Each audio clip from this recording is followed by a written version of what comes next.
on The Walking Dead, and in today's video, we're going to be continuing what if Shane survived in The Walking Dead. So let's just get right into it.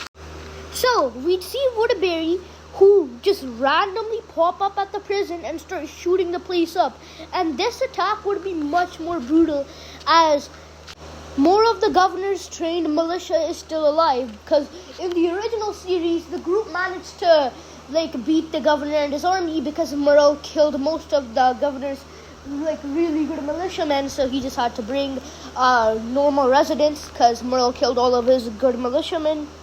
But of course it would be much more brutal in this universe because Merle did not die, sacrificing himself to kill all the governor's top militiamen. But straight away Shumpert is killed. After Shumpert is shot in the head and killed, the whole the governor's army and everyone else would start wondering where the group's firing from. And the killer of Shumpert is Andrea, and she holds Crowley at gunpoint. But then Shane comes out, and he's been in one of the watchtowers the whole time. He comes down from the watchtower and gets a good shot, and then right before he could shoot the governor, bam! Jordan walks in front of the governor by accident, not knowing Shane was going to shoot, and gets killed instead of the governor. And then the governor yells out, "Take one more shot," and she dies. Of course, in this scene, he's talking about Andrea, and right after Andrea's like, "This isn't how it needs to end, Philip. We don't have to do this." The governor shoots Crowley and kills Crowley. And after this, everyone knows in the next few seconds, the governor's about to kill Andrea, so everyone pops out. They start rushing, guns out, and they all get outside, and they see Andrea dead with 3 holes in her head. And right after, the whole group start firing at Woodbury, and Merle ends up killing by choking him to death.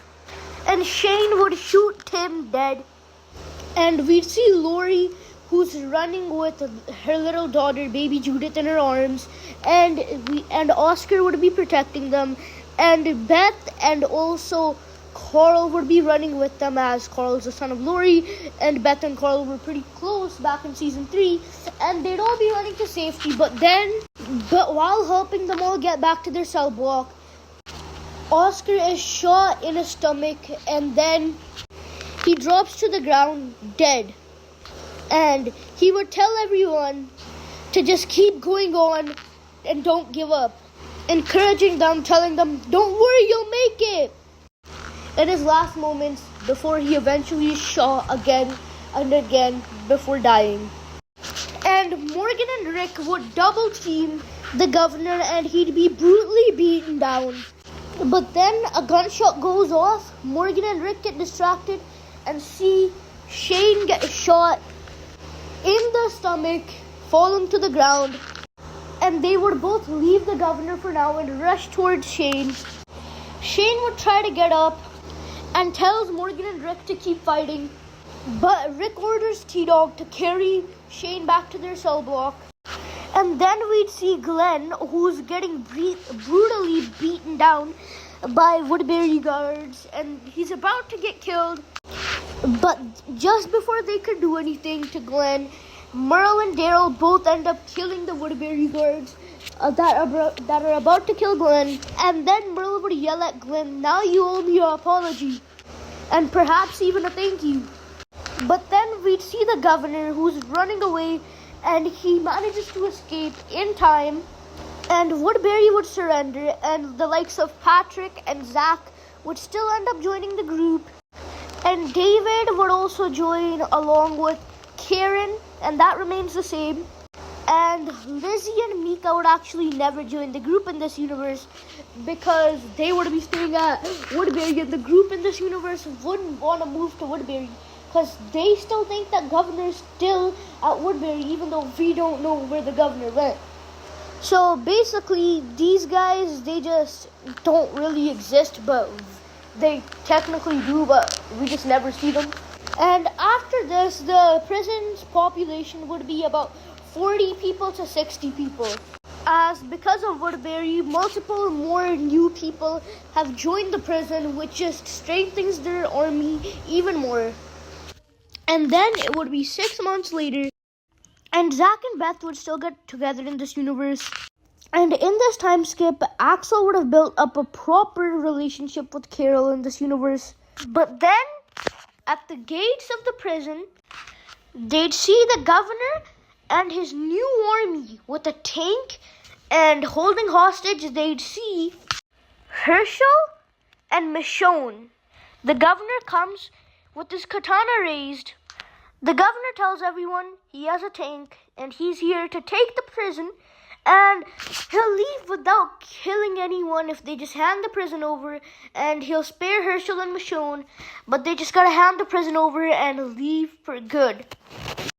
And then we'd see Shane, who comes up and tells the governor, hell no, we ain't leaving.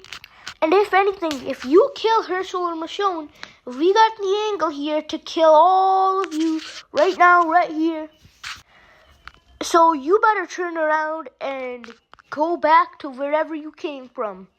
The governor would reply with, it's either you give me the prison or I kill Herschel and Michonne and all the rest of you. And then Rick would walk up along with Merle and Daryl behind him. And Rick would tell the governor that they don't need to do this, and he tells Shane that we could figure this out in a calm way, and Rick tells him that they could share the prison, and he tells them we can all live together. The governor replies with, I think I've heard just about enough. Your guy first threatens me to kill me, and now you're saying we can all live together? How would I know that your people just wouldn't slit our throats while we're sleeping? Huh? Rick would reply with, we'll give you one part of the prison, we'll make a little perimeter around it, we'll add fences so we can't cross each other's ways at all. Just come on down here, hand over Herschel and Michonne, and we can all live together. And Shane pulls out a shotgun ready to fire, and the governor raises his katana. And Herschel would smile at Rick, seeing he's changed his ways and now knows that there is a peaceful outcome to everything. But then the governor raises the katana to Herschel's throat. But anyways, guys, that will be it for today, everybody. Hope you guys enjoyed, and bye-bye!